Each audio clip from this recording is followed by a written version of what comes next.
The Paul brothers, they're everywhere. Boxing, WWE, YouTube, music. I mean, they've inserted themselves into quite literally everything.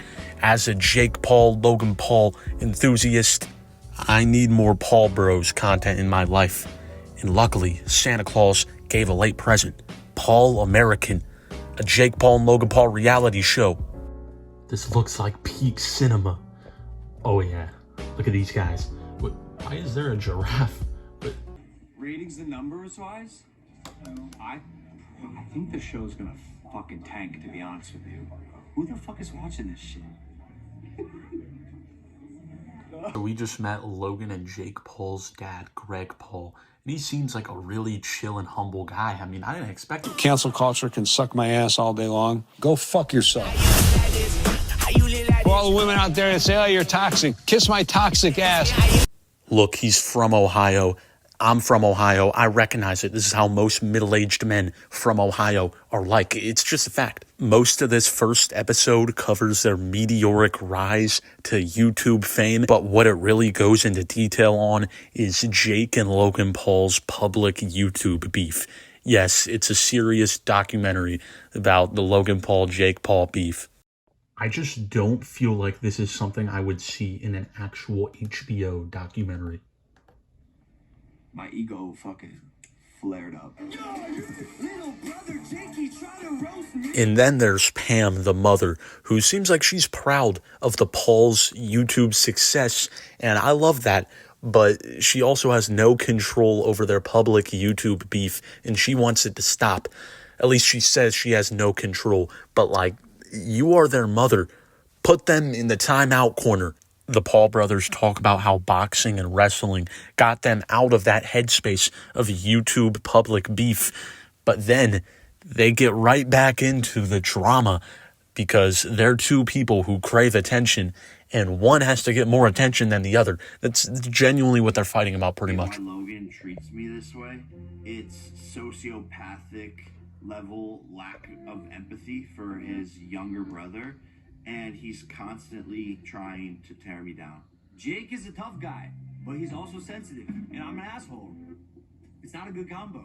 And this argument that we had about the Tyson fight happened right before we were pitching this exact TV show. So yeah, it was extremely awkward. Then there's Logan's fiance, Nenah, who just doesn't want to be a part of any of this. I mean, Logan literally had to make a PowerPoint to convince her to be in the show. So, you know that's going to be entertaining. You know a show's going to be good when one of the people in the show just straight up doesn't want to be in it. And then we have Jake's significant other, Juta, who is an absolute freak of an athlete. She's an Olympian, so I guess that's why her and Jake are together. They're both great athletes. They bring out the best in each other. They then have a family sit-down therapy session pretty much, but in Paul fashion, it is in front of a camera. Logan Paul shifts the blame to one person. Maybe a deep-rooted issue on how I was raised because he was so harsh, and so I give my little brother that tough love. Look at my dad. He's a freak.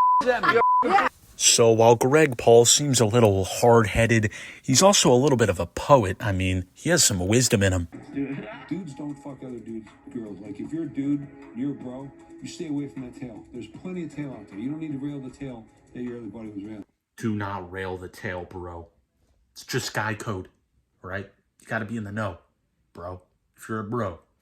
I don't give a who he is. That. Over it, man. What the If I punch you in the face, if I could blow up all of LA right now with a button, I'd do it in a heartbeat. Hold on, that's terror. If I could blow up one of the biggest U.S. cities, I would do it in a heartbeat. That's a normal thought. This guy's so relatable. What a guy. Alrighty, kids. What did we learn today? What did we learn?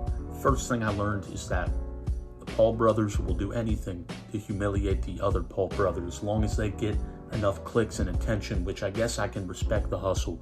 Number two, Greg Paul is a little insane, but it's fine. All right, we all know someone like that. Just let him go on, enjoy life. And third thing, this fulfills my prophecy that most blonde-haired men, they're a cult. All right, they're an evil cult. I don't know what happens with them, but like they're all in little cliques and they're kind of scary. I have like dirty blonde hair, so maybe I'm talking about myself. Maybe I'm part of the cult. But anyways, number 4, there's a second episode. I might just have to watch the second episode. Not right now, maybe someday. Because sometimes you gotta endure the bad things in life. Sometimes I'll be listening to music and I'll just throw on some Mumford and Sons. Just to appreciate the good music in the world, alright? Gotta do that type of stuff in life. That's why we have Paul American. Subscribe, because I just watched Paul American and that's like an hour of my life that I won't get back. Just kidding, you don't have to subscribe because I don't do a lot with the hours of my life. I'm not going to guilt you into subscribing, but it'd be cool if you subscribed. Anyways, thanks for tuning in. Love you. Adios.